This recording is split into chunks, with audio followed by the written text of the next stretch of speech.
surface is done. That's all we got to cover today then. With that, I can do lots of things on here. This is like a big blank canvas. What I don't want to do is draw. Drawing is always better on a piece of paper than it is on a piece of clay. Because the beauty of clay and the cool thing about it is you can make it 3D. So let's just say I'm gonna put a little branch to start with. So here's my little branch. It's here. I put it in with my needle, and you know, it's just drawn. It's not so exciting.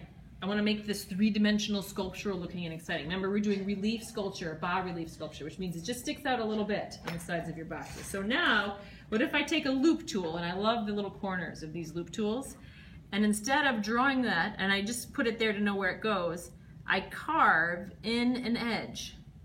So I go up to it, and you can carve out an area to make something deeper, or you can carve next to something, and then I'm going to smooth this out. I'm going to go just a little deeper. I don't want to go too far,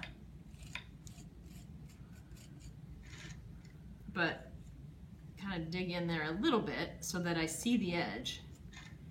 And then I fade it so that it looks like the tree is sticking out. I just got to check that a little more. Yeah, there we go. That's sticking out pretty well. And then I fade this out, like so. So this is fading that way. Now it still looks like I don't believe it's a tree yet. What if I add a texture to the tree?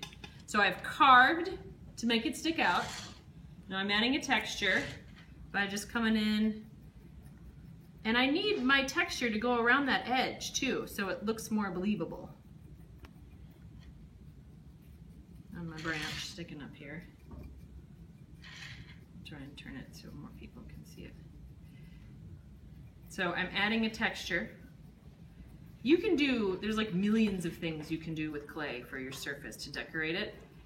I find they all kind of fit into 4 categories. So you're going to need to know the names of the 4 categories that we're creating. The first one, anybody remember what the name of this first one is, where I cut into the clay but not all the way through? What did I call that? A carve. Did anybody remember that one? Carving. Very good. Thank you. So carving is creating the deeper layer in the clay. What's it called when I change the surface? Do you remember what's it called? No? I heard it. What is it? Texture. Very good. Now, here's a quick question. Is this texture? Did I just make a texture? No. No. That's a mark. You can make marks, right? But a texture changes the feel of the